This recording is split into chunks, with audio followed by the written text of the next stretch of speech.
Nuestro gran Dios. Esta mañana, mis hermanos, quiero llevarlos a la Biblia, por favor, y estaremos estudiando esta mañana sobre factores de crecimiento de la iglesia. Yo pregunto esta mañana, ¿no cree usted, o más bien el comentario sería, ¿no cree usted que sería lindo que nuestra iglesia cada día creciera y creciera más y más? Hay un pasaje que el apóstol Pedro menciona, y ese pasaje dice que Dios ha retardado su venida porque Él quiere que todos vengan al arrepentimiento. Y cuando la Biblia habla de que Dios ha retardado su venida porque Él quiere que muchos vengan al arrepentimiento, mis hermanos, eso debe de constituir un gran desafío para cada uno de nosotros. Mientras el Señor no viene, el desafío de nosotros como iglesia es crecer y crecer y crecer. Crecer numéricamente y crecer espiritualmente. Estamos aquí porque Dios desea que estemos aquí, pero también Dios desea, mis queridos hermanos, que otras personas conozcan del supremo amor de Dios. ¿Sabe, hermano? Cuando yo veo la palabra de Dios, cuando veo la Biblia, me doy cuenta que en la palabra de Dios encontramos que Dios no se agrada de la pesca que no produce peces. De nada sirve que alguien vaya a pescar y venga sin los peces. Dios no se agrada de la pesca que no produce peces. Dios no se agrada de la mesa preparada para un banquete, pero no llegaron los invitados. Imagínese usted prepara una mesa muy especial con los mejores manjares, las mejores comidas, y usted se ha preparado durante meses para este banquete y de repente sus invitados no llegaron. ¡Qué tristeza! Y hermanos, qué feo se siente que no lleguen los invitados. Entonces Dios no se complace de la pesca que no produce peces. Tampoco Dios no se complace de la mesa de banquete que no tiene presente a los invitados, pero tampoco Dios no se complace de la siembra sin cosecha. Qué terrible es para un agricultor sembrar y sembrar y sembrar y no poder cosechar el fruto de lo que ha sembrado. Dios tampoco no se agrada de la planta que no da fruto. ¿Se acuerda usted de la higuera que el Señor Jesús pasó para ver si había fruto? ¿Y qué hizo Dios con esa higuera? Dios maldijo a la higuera que no tenía fruto, porque Dios no se agrada de la planta que no da fruto. Dios tampoco se agrada de las ovejas perdidas que no llegan al redil. Este es el redil de Dios. Nosotros somos el rebaño de Dios. Pero a veces mi pregunta sería, ¿en dónde están las demás ovejas que faltan en el redil de Dios, que es la iglesia? Dios no se agrada de la pesca que no tiene cosecha de peces. Dios no se agrada de la mesa de banquete que no tiene presente a sus invitados. Dios no se agrada de la siembra sin cosecha, no se agrada de la planta que no da fruto, pero tampoco se agrada de las ovejas que no llegan al redil. Pero también Dios no se agrada de la moneda perdida que no se encuentra. Pero ¿sabe qué? Dios no se agrada cuando la mies es madura y no se cosecha. Estamos hablando de el crecimiento de la iglesia. Saben, hermanos, hay datos tan interesantes y yo pienso que es muy interesante esto, lo que les voy a decir. Es cierto todo lo que les dije. Dios no se agrada de la pesca que no produce peces, la mies madura que no se cosecha, pero también Dios no se agrada de un evangelio que tenemos en las manos y que no lo estamos predicando. Y esa verdad debe de conmover nuestras vidas esta mañana. Tenemos un evangelio maravilloso que Dios ha depositado en nuestras manos, pero no lo estamos predicando. Lo predico yo aquí los domingos, lo predico los miércoles, pero no lo predicamos durante la semana. Si nosotros predicáramos este evangelio durante la semana, entonces Dios se agradaría de la pesca que trae muchos peces, de la cosecha, de la siembra que tiene muchas cosechas, y Dios se agradaría de aquella oveja que llega a su redil domingo tras domingo, miércoles tras miércoles, día tras día, para tener plena comunión y relación con Dios. Según los datos estadísticos, hermanos, son totalmente alarmantes. Fíjese bien, el 59% de las iglesias en Estados Unidos no tienen más de 100 personas en sus iglesias. Esto es triste. Y somos una población millonaria, solo hispanos. Somos 50 millones de hispanos, más de 12 millones de mexicanos aquí en Estados Unidos, sin contar los que pasaron anoche. Imagínense los miles y millones también de salvadoreños, los cientos de miles que hay también de gente que son orientales, japoneses, gente que viene a este país y vienen para ayudar a sus familias. Pensemos en todos los hispanoamericanos que vivimos aquí en Estados Unidos, y el 59% de las iglesias no pasan de 100 personas, incluyendo niños. Y de esas iglesias, fíjese bien, el promedio de asistencia es entre 71 y 75 personas. Necesitamos proclamar el Evangelio. Y necesitamos tener el propósito en nuestros corazones, mis queridos hermanos, de querer crecer para Dios. ¿Por qué? Porque hay muchas personas que se están yendo de este mundo sin Dios y sin fe y sin esperanza.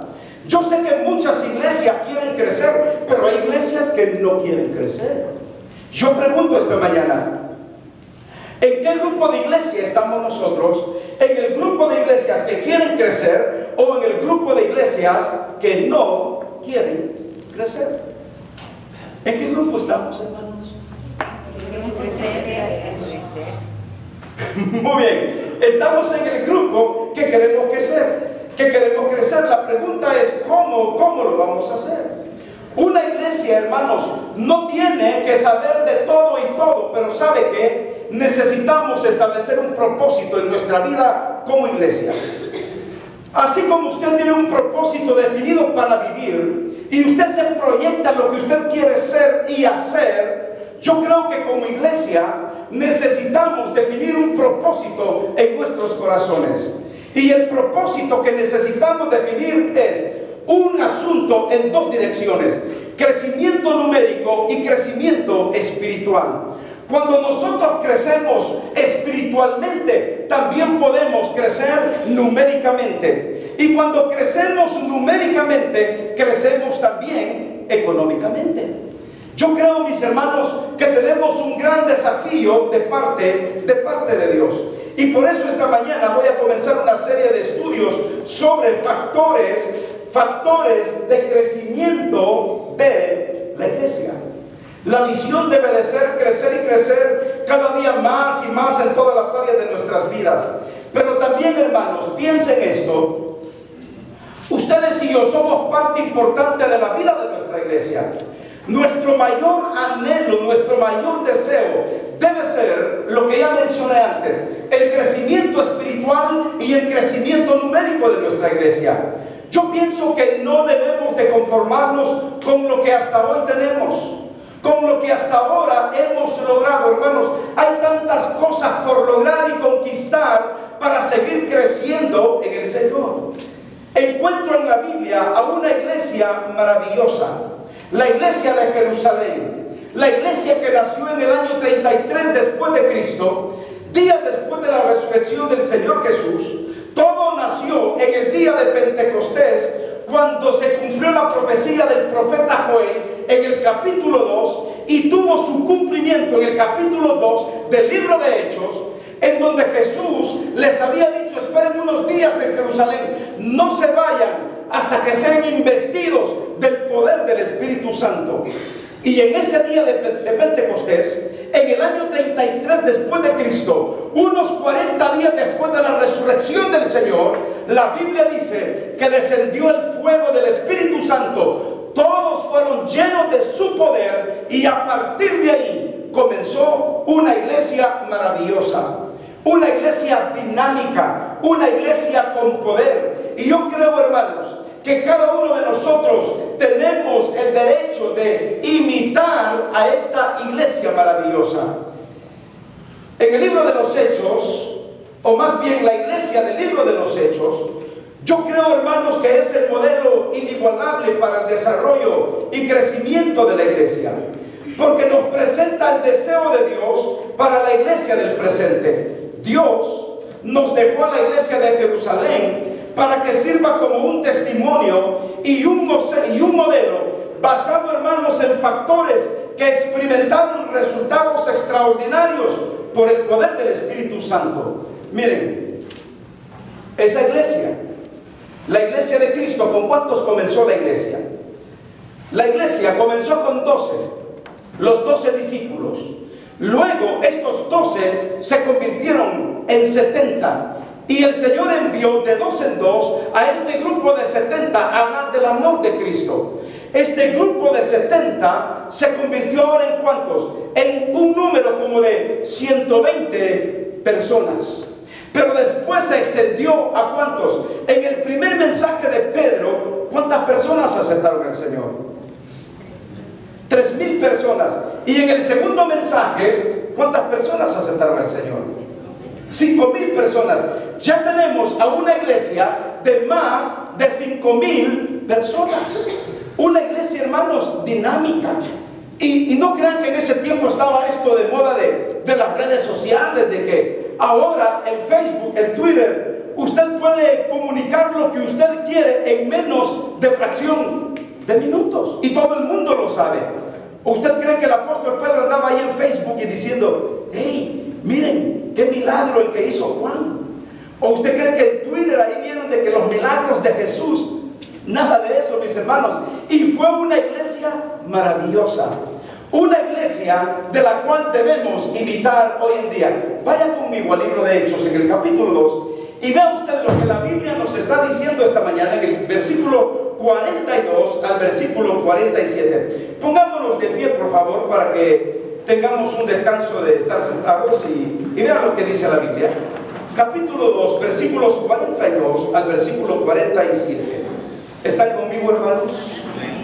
Miren lo que la palabra del Señor nos dice esta mañana. Hechos capítulo 2, versículos 42 al 47. Dice la Biblia, y perseveraban en la doctrina de los apóstoles, en la comunión unos con otros, en el partimiento del pan y en las oraciones. Continúen con el 43.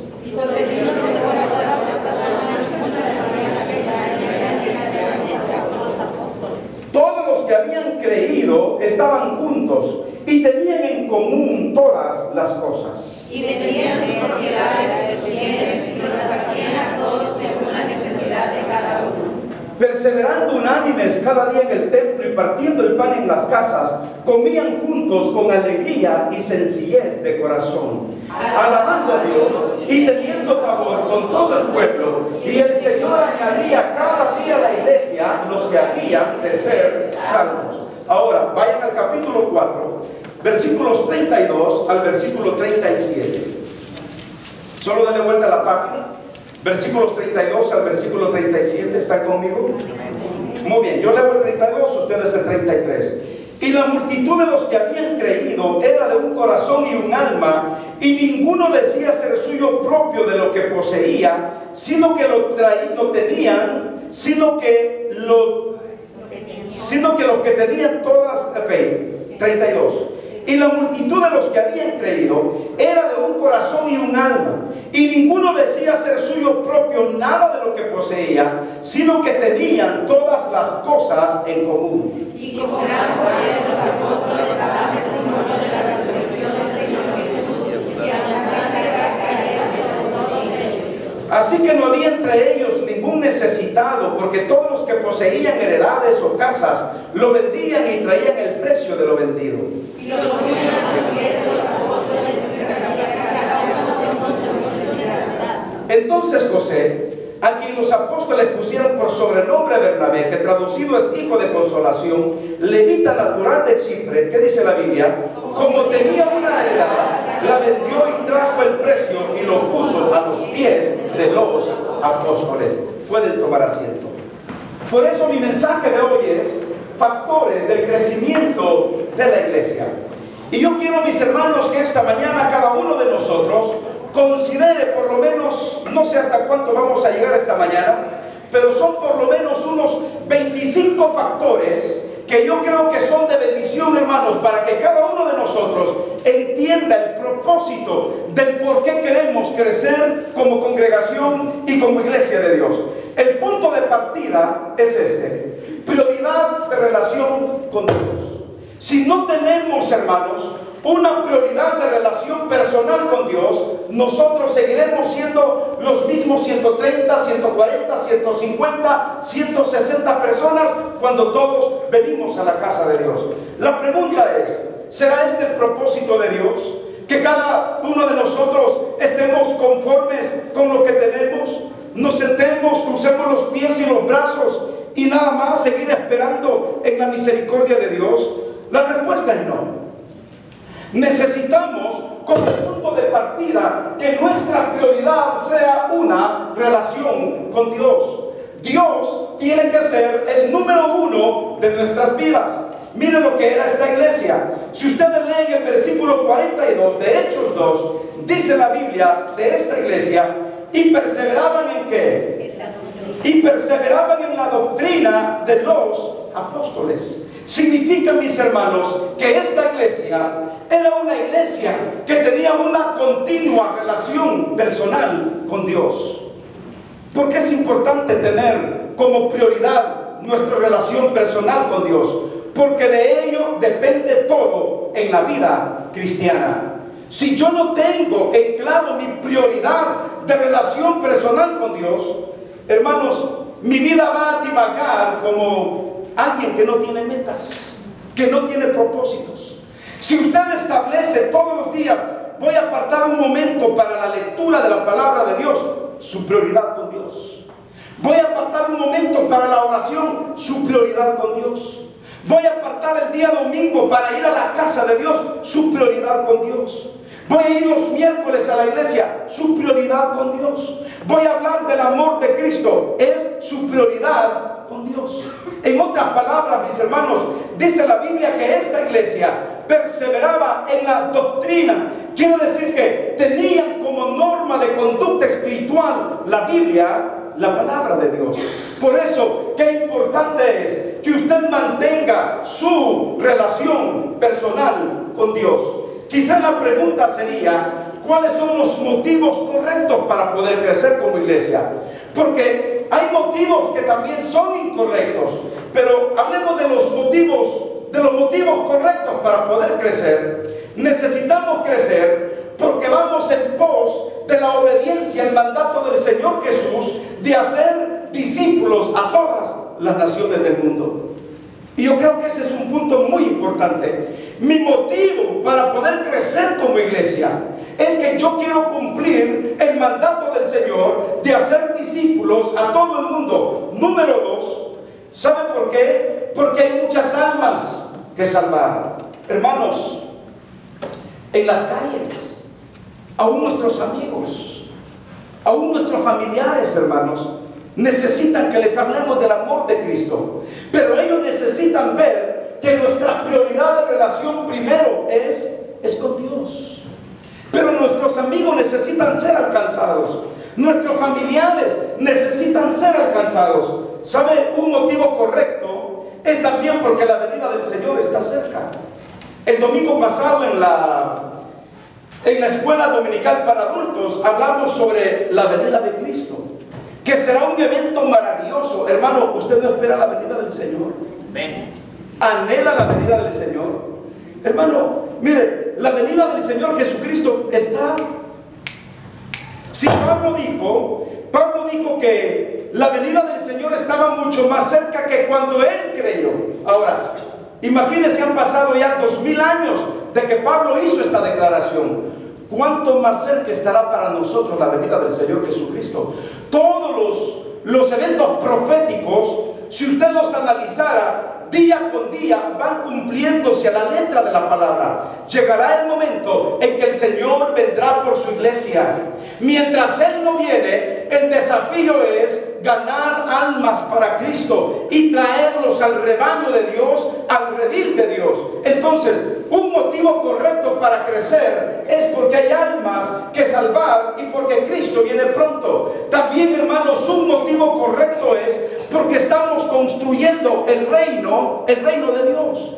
Ustedes y yo tenemos la bendición, tenemos el privilegio de ¿qué? De construir el reino maravilloso de Dios. ¿No se siente privilegiado, hermanos? Yo creo que debemos sentirnos cada uno de nosotros como galardonados, como privilegiados por haber sido escogidos por el Señor. Estamos construyendo el reino de Dios. Otro motivo es porque tenemos compasión por los perdidos, porque estamos extendiendo el reino de Dios por todo el mundo, porque también somos la agencia humana de la voluntad divina. ¿Y saben por qué también? Porque Dios encargó a nosotros como iglesia el ministerio de la reconciliación. Entonces necesitamos día con día hablar del amor de Cristo, pero el punto de partida es nuestra prioridad de relación con Dios. Y un punto más, hermanos, yo sé que el tiempo se nos va rápido: perseverancia. Dice la Biblia que esta iglesia perseveraba en la doctrina de los apóstoles. Perseverancia. ¿Saben por qué no crecen nuestras iglesias? Porque muchos de nosotros no somos perseverantes. Nos falta perseverar. La vida cristiana no es, como siempre lo hemos dicho, no es solo de un domingo. La vida cristiana es de todos los días. Hermanos, mi comunión con Dios es día con día. Mi relación con Dios es día con día. Mi perseverancia con Dios debe de ser día con día, día con día. ¿Qué pasa con aquel cristiano que hoy persevera y mañana no persevera? ¿Sabe qué dice la Biblia? Que son cristianos de doble ánimo, que son llevados por cualquier viento de doctrina. Cualquier prueba, cualquier cosita los viene a tumbar porque no han aprendido el principio de la perseverancia. Perseverar significa que a pesar de los problemas, que a pesar de las pruebas, que a pesar de las circunstancias, seguimos y seguimos y seguimos adelante. Hermano, qué triste es ver cristianos que caminan un domingo y desaparecen 8 domingos. Perseverancia. ¿Cómo necesitamos perseverancia? Tome usted lo del libro de los Hechos, tomemos como modelo la iglesia de Jerusalén y piense que su relación de prioridad número 1 era con Dios, y en segundo lugar había, hermanos, un estilo de vida de perseverancia. No deje de asistir a la iglesia, no deje de venir a los días de oración, no deje de participar, hermanos, en los eventos de la iglesia. Persevere en el camino de Dios, persevere en la obra de Dios, persevere en la asistencia de la iglesia domingo tras domingo. Hermano, mentalícese lo que Dios ha dicho, que el día domingo es el día del Señor. ¿Sí están de acuerdo conmigo, hermanos? Amén. El día domingo es el día del Señor. Y no es para lavar el auto, no es para cortar la grama, no es para irse de paseo a la playa. Mire, tenemos la bendición de que terminamos todo a las 12. Y qué bonito sería irnos en caravana a la playa. Si quieren, vámonos hoy. No, mejor hoy no, porque tenemos una comida. Otro día, nos vamos a la playa a las 12, a la 1, y es bonito.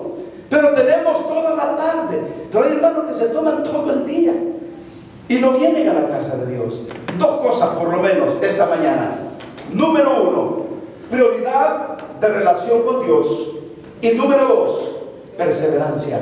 Perseveremos para que esta iglesia crezca. Perseveremos porque hay otros que salvar. Perseveremos porque Cristo viene. Perseveremos porque es la manera de crecer en el Señor. Cierre sus ojos. Padre, te damos gracias por tu amor, gracias por tu fidelidad, y gracias, Señor, por todas las cosas que tú nos das. Te pido que nos bendigas, que nos guardes, y que este día podamos proclamar siempre tu palabra y tu amor en nuestras vidas. Te suplicamos, Señor, por los diezmos y las ofrendas, que sean de gran bendición para tu obra. Te lo pido en el nombre de Jesucristo, tu Hijo. Amén.